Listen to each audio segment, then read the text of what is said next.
1 Mei 2025, jalur dari stasiun Cirebon Perujakan hingga stasiun Semarang Poncol genap berumur 128 tahun.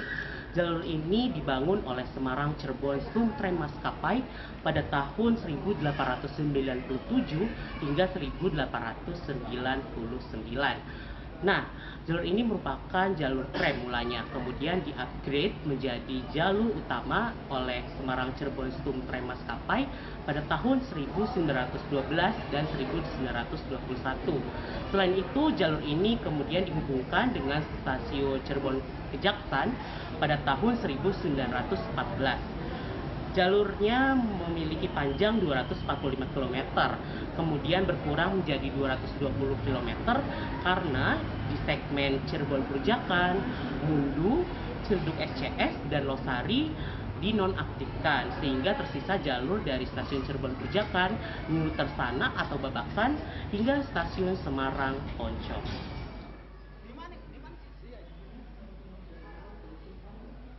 Semarang Cirebon Stumtram Maskapai atau SCS membangun jalur kereta api ini karena melihat adanya peluang dari krisis angkutan komoditas seiring meningkatnya aktivitas industri pabrik gula di Hindia Belanda. Di jalur ini ada 27 pabrik gula yang berdiri, contohnya pabrik gula Karangsuwung, pabrik gula New Tersana, pabrik gula Sindang Laut hingga pabrik gula Gempol. Tanaman penghasil gula yang dikenalkan saat itu adalah tebu hitam atau tebu ireng. Tebu ini menghasilkan gula kualitas super yang laku di pasar internasional. Oke. Tebu ireng adalah ramuan hasil temuan dari namanya Luis Teodoro Gonçalves. Beliau adalah orang Portugis, mendirikan gereja Santo Yusuf di Cirebon. Beliau juga adalah seorang pengusaha gula yang ada di wilayah Cirebon Timur, di mana beliau membawa ramuannya dari Eropa sana, kemudian membawa ke Cirebon, dan berhasil ramuan tersebut diramu ke tanaman tebu di Cirebon, menghasilkan tebu unggulan namanya tebu ireng. Tebu ireng ini kategori tebu super ya, tebu raksasa. SCS juga membangun jalur kereta api ke pelabuhan, salah satunya pelabuhan Cirebon. Jalur kereta ini membentang dari stasiun Cirebon Kejaksan, lalu berbelok ke arah pelabuhan menyusuri kecamatan Kejaksan.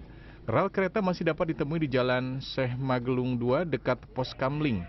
Rel terus membentang hingga bersebelahan dengan Jalan Sisingamaraja. Di area ini, jalan kereta api menyeberangi jalan hingga tiba di Pelabuhan Cirebon. Total panjangnya dari stasiun Cirebon hingga pelabuhan mencapai 4 km. Rel menuju Pelabuhan Cirebon nonaktif sejak tahun 1980-an dan sudah dipadati oleh penduduk. Manajer Humas Daop 3 Cirebon Muhibudin mengatakan masyarakat sekitar jalur rel yang sudah nonaktif harus bersiap bila jalur itu sewaktu-waktu diaktifkan kembali oleh pemerintah. Nah, untuk perlintasan yang sudah tidak beroperasional, yang beroperasi, kemungkinan tahun-tahun ke depan ada kemungkinan untuk dibuka kembali gitu, sehingga masyarakat yang menempati atau menggunakan jalur tersebut juga ke depan itu harus bersedia ya apabila terjadi penertiban atau penggunaan jalur tersebut untuk dioperasionalkan kembali gitu. Jadi jangan merasa sudah menempati lama, sudah merasa memiliki, nanti apabila terjadi penertiban atau dibuka kembali itu dia bersikukuh bahwa dia atau merasa memiliki lahan tersebut. PT KAI Daerah Operasional 3 Cirebon juga melakukan pengamanan aset berupa preservasi stasiun lama yang sudah tidak beroperasional atau beralih fungsi. Contohnya, bangunan stasiun lama New Tersana atau Babakan. Stasiun ini dipindahkan bangunan baru setelah pembangunan jalur ganda Cirebon-Semarang selesai pada tahun 2014. Saat ini, bangunan lama stasiun Babakan dialihfungsikan menjadi kantor resor jalur dan jembatan. Preservasi dilakukan dengan mengecat ulang bangunan menjadi warna putih dan memadukan warna coklat untuk kayu-kayu pada bagian atap dan bingkai jendela. Ruang tunggu penumpang kini dijadikan ruang rapat, sementara ruang pengatur perjalanan kereta api dan loket menjadi ruang untuk para kru. Rizky Fajar Novanto, Cirebon, Jawa Barat.